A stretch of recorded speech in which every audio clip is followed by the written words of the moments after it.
Hi everybody, I'm Megan Unupung and we're here to do cool things with our iPads. I'm Jonathan Saunders, and I work at Anchor, and I'm here to show, arts workers what they can do on their iPad using assistive technologies.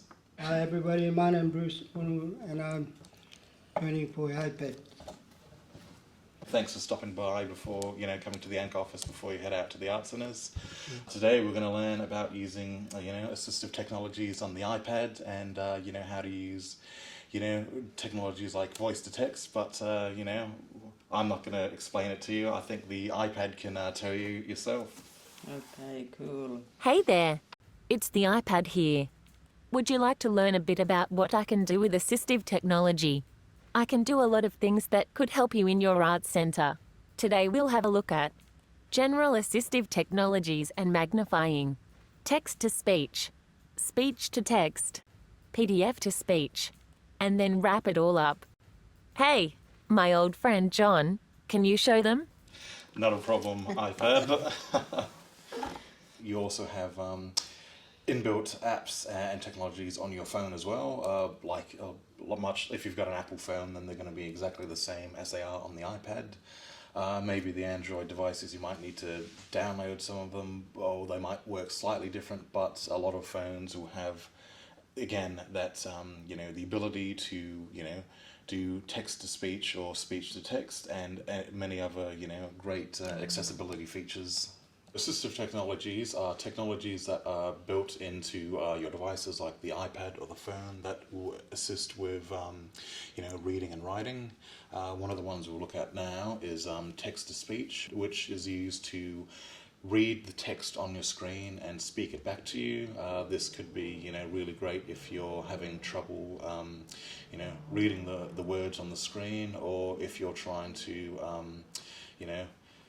explain to someone that might have, English isn't their, first language, or they can't see text very well. It can read the text for them. And I'm sure you guys have got, examples at, your art centre where, that might be applicable. It would be useful for me because sometimes I go into the internet and search for stories about artworks, especially my family's, and just instead of reading, it's very useful to use that text to speech, or sometimes I just highlight it and just select the option speak and then listen to it instead of reading it. And it's good because sometimes I'm looking for my reading glasses. I have artists that come in daily.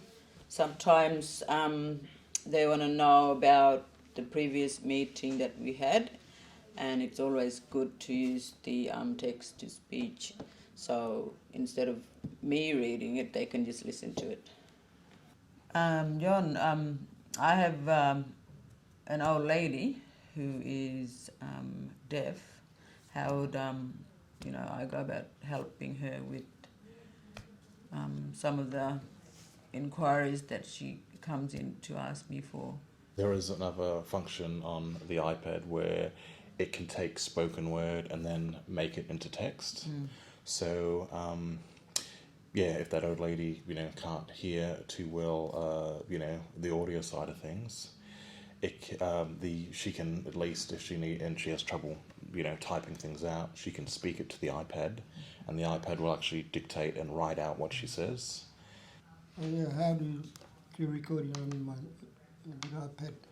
Yeah, that's right. Yeah, I recorded your stories using that speech to text because it was, a lot easier, especially with you speaking to me and speaking to the iPad, to get those stories written down, then, trying to, write it down and, by hand, using that, the voice to text just made it so much easier getting your story down, and also for any stories for other artists out at Buku Larange or any other art centres. I think it's a really great tool, especially when it comes to preserving language and keeping that oral tradition going with when it comes to telling stories.